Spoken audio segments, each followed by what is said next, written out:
Hi everyone, welcome back. My name is Brad, this is my greenhouse. I had a few requests to do a video on this Vanda X cross orchid here that's in bloom.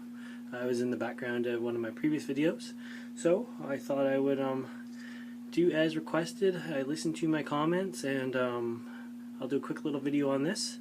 So we're in the greenhouse today. It's a cloudy day at the end of August.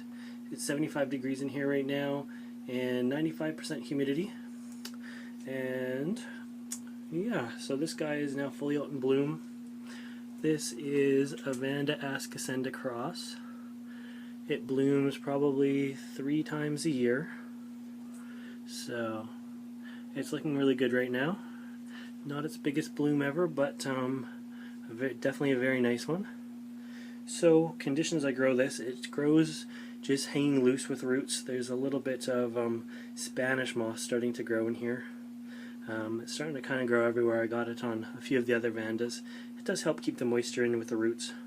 So Vandas are going to be a warm growing orchid. They're going to like lots of heat and lots of humidity. So in the spring to summertime and even into the fall, the Vandas like this do great in the greenhouse. In the wintertime, they are a little bit sluggish and don't grow nearly as fast. So this Vanda, I have it hanging in a south window of the greenhouse. It gets full sun all day long, even noonday sun on hot days. At the end of August there, I did start to shade it. It was just starting to look a little bit light in the leaves. And you can tell when a Vanda is getting enough light because its leaves are going to be a light yellow, kind of like this. If your Vanda has very dark green leaves, it means that it's probably not getting enough light to bloom, and you should increase the light a little bit. As for potting, as I say, it's in a plastic basket. The roots just kind of sprawl everywhere. It's one of the cool things about Vandas. It's also kind of one of the downfalls. As you can see, it is a really big plant. I have trimmed some of the roots down to the bottom here just to make it a little bit shorter, and they just branch off where I trimmed. You can see this one here got trimmed and it now has 2. So it helps for a little bit, and then I just have twice as many roots at the same length as before. So likes plenty of light, plenty of humidity.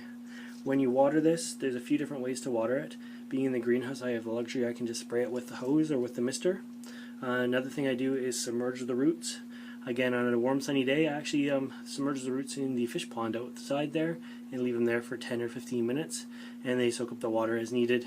In the wintertime, I'm a lot more cautious about it and just lightly spray them. If you wanted to fertilize your Vanda and it's hanging like this, you can make a mixture of fertilizer in a spray bottle like this and spray the roots, and that's a good way to fertilize them. I use several different kinds of fertilizers. I haven't found one to be any better than the other. A balance of 20-20-20 will work. I think I just picked up a bloom fertilizer. It hasn't actually made it out to the greenhouse yet, but it's something like 10-30-30. So I think I'm going to try that one for a while and see if I see any difference. What else can I tell you about this guy? It of course hangs, and I make sure I try to hang it up as high as I can. I don't necessarily hang it on this hook here. I hang it down here, so it's up quite high. And yeah, they're simple to grow. They're really rewarding. The blooms last forever. This bloom will last probably till the end of September now. It's been out for a couple weeks, maybe even into October, so they're going to last 2 months sort of minimum. They are hard to grow in the house, being they like the humidity. I can't guarantee how long the blooms will last in the house, but they do last for a long time in the greenhouse. So yeah, plenty of light, plenty of humidity. I do miss these guys frequently, a couple times a week. You can tell when the roots are, I'll show you a close up here. You can tell when the roots are not so thirsty because they have a green tinge to them like this. When they are thirsty, they're all white, kind of like you can see down on the end here on this side. But this tells me that this plant isn't totally thirsty, and being it so humid in here, it's easy to keep them well watered. That'll be one of the biggest and hardest problems with keeping a Vanda not in a greenhouse or not in a humid environment, is keeping those roots properly hydrated. When they're always snow white like this, it means that it's constantly thirsty and looking for water. Anyways guys, so that is my Vanda X.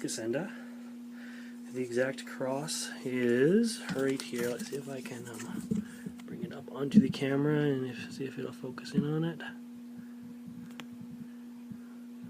So I'm horrible with Latin names, and it's all kinds of cross.